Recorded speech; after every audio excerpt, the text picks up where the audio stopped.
আচ্ছা, বঙ্গোপসাগর বললেই তো আমাদের চোখের সামনে ভেসে ওঠে হাজার হাজার বাণিজ্যিক জাহাজের একটা ব্যস্ত ছবি, তাই না? কিন্তু এই যে শান্ত জলের উপরিভাগ, এর ঠিক নিচেই কিন্তু চলছে এক মারাত্মক অদৃশ্য ছায়াযুদ্ধ। আজ আমরা ঠিক এটাই দেখব, কেন এই সাগরটা সাবমেরিনগুলোর জন্য বিশ্বের সবচেয়ে জটিল যুদ্ধক্ষেত্রগুলোর একটা, আর কিভাবে এখানকার পরিবেশটাই ঠিক করে দেয় এই খেলার সব নিয়মকানুন। এই যে হাজার হাজার জাহাজ সারাদিন ধরে চলছে, এগুলো শুধু জিনিসপত্রই আনা নেওয়া করে না, এরা পানির নিচে তৈরি করে এক অংশন শব্দদূষণ। এই কান ফাটানো কোলাহলের আড়ালেই কিন্তু লুকিয়ে আছে আমাদের আজকের আলোচনার প্রথম সূত্রটা। মানে, যা ওপরে দেখা যায়, আসল খেলাটা তার চেয়েও অনেক গভীরে চলছে। তো এই যে শান্ত দেখতে সমুদ্র, এর নিচে আসলে কিচ্ছু শান্ত নয়।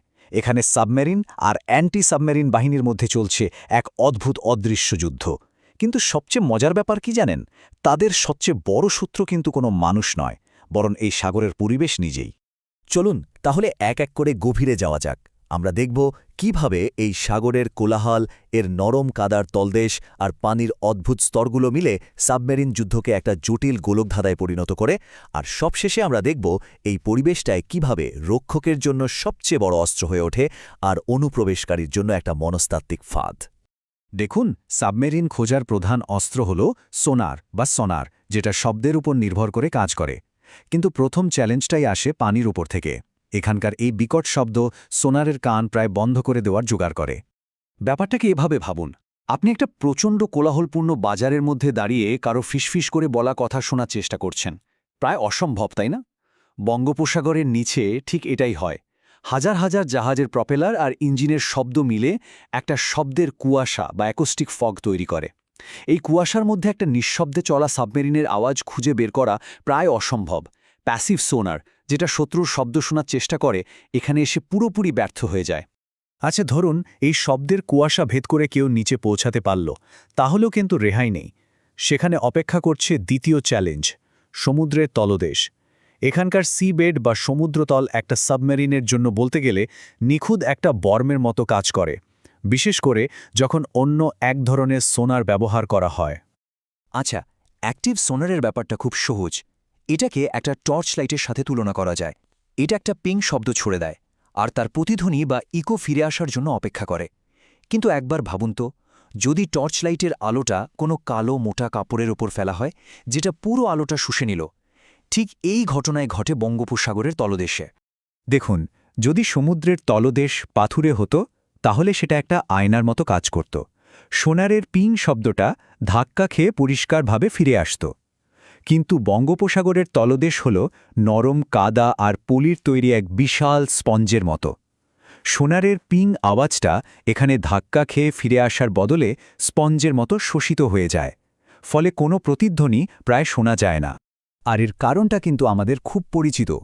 কোটি কোটি বছর ধরে গঙ্গা, ব্রহ্মপুত্র আর মেঘনার মতো নদী যে পলিমাটি বইয়ে এনেছে, সেটাই এখানে জমে জমে তৈরি করেছে বিশ্বের বৃহত্তম সাবমারিন ফ্যান, যেটাকে আমরা বেঙ্গল ফ্যান বলি। এই নরম পলির স্তর অ্যাক্টিভ সোনারের জন্য এক কথায় একটা দুঃস্বপ্ন। ঠিক এই কারণেই নৌ বিশেষজ্ঞরা এই এলাকাকে বলেন একটা পুয়ার অ্যাক্টিভ সোনার এনভায়রনমেন্ট। এখন একটা সাবমেরিন যদি এই নরম পলিতে বটম হাগিং করে, মানে নিজেকে কাদার মধ্যে প্রায় পুঁতে ফেলার মতো করে শুয়ে থাকে, তাহলে তাকে অ্যাক্টিভ সোনার দিয়ে খুঁজে পাওয়াটা এক কথায় অসম্ভব। সাবমেরিনটা তখন আক্ষরিক অর্থেই অদৃশ্য হয়ে যায়। কিন্তু চ্যালেঞ্জ তো শুধু তলদেশেই শেষ নয়। এই সাগরের পানির মধ্যেই রয়েছে এক অদৃশ্য গোলকধাঁধা, যা শব্দকে নিজের ইচ্ছে মতো এদিক ওদিক বাঁকিয়ে দেয়। মেঘনার মতো বিশাল নদী থেকে যখন বিপুল পরিমাণে ঠান্ডা, মিঠা পানি এসে সাগরের গরম, লবণাক্ত পানির সাথে মেশে, তখন কি হয়? তখন তৈরি হয় বিভিন্ন তাপমাত্রা আর ঘনত্বের অনেকগুলো অদৃশ্য স্তর। আর এই স্তরগুলোই শব্দের জন্য একটা মায়াজাল তৈরি করে। বিজ্ঞানের ভাষায় এই স্তরগুলোকে বলা হয় থার্মোক্লাইন। আর সবচেয়ে গুরুত্বপূর্ণ বিষয় হল, এই থার্মোক্লাইনগুলো শব্দের জন্য একটা বাঁকানো আয়না বা লেন্সের মতো কাজ করে। শব্দ এর মধ্যে দিয়ে সোজা যেতেই পারে না, হয় প্রতিফলিত হয়ে যায়, নয়তো বেঁকে অন্যদিকে চলে যায়। একটা বুদ্ধিমান সাবমেরিন ঠিক এই সুযোগটাই কাজে লাগায়। ওটা কি করে? একটা থার্মোক্লাইন স্তরের ঠিক নিচে গিয়ে লুকিয়ে পড়ে। এখন ওপরের জাহাজ থেকে যখন সোনারের পিং পাঠানো হয়, সেই শব্দটা ওই স্তরে ধাক্কা খেয়ে বেঁকে চলে যায়, কিন্তু সাবমেরিন পর্যন্ত পৌঁছাতেই পারে না।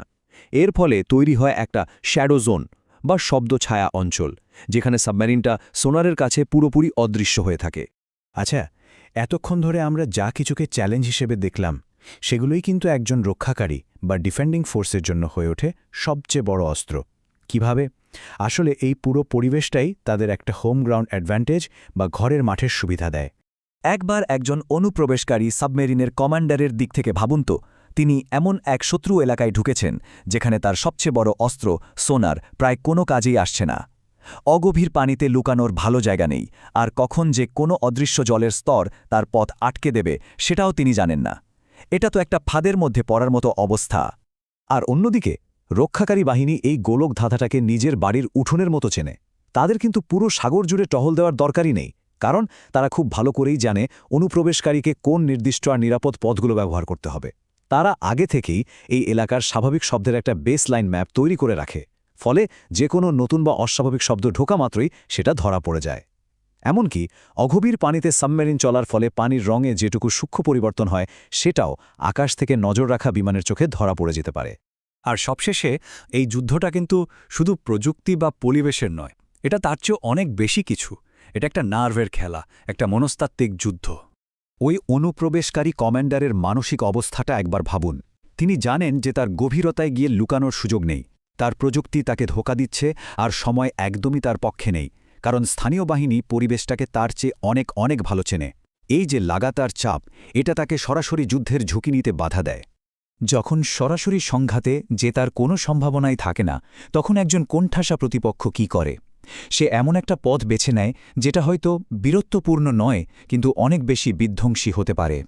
তাদের জন্য সবচেয়ে সহজ আর কার্যকর কৌশলটা হল গোপনে নেভাল মাইন পেতে রাখা। মানে সরাসরি যুদ্ধ না করে তারা ব্যস্ত বাণিজ্যিক জাহাজ চলার পথে কিছু অদৃশ্য মাইন রেখে দ্রুত পালিয়ে যেতে পারে। আর এই যে বিপদটা তারা রেখে গেল, এটা একটা সাবমারিনের চেয়েও অনেক বেশি ভয়ঙ্কর।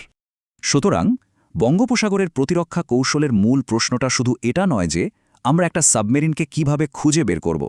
আসল আর সবচেয়ে কঠিন প্রশ্নটা হলো একটা সাবমেরিনে রেখে যাওয়া অদৃশ্য হুমকি থেকে আমরা আমাদের বাণিজ্যিক পথগুলোকে কিভাবে রক্ষা করব।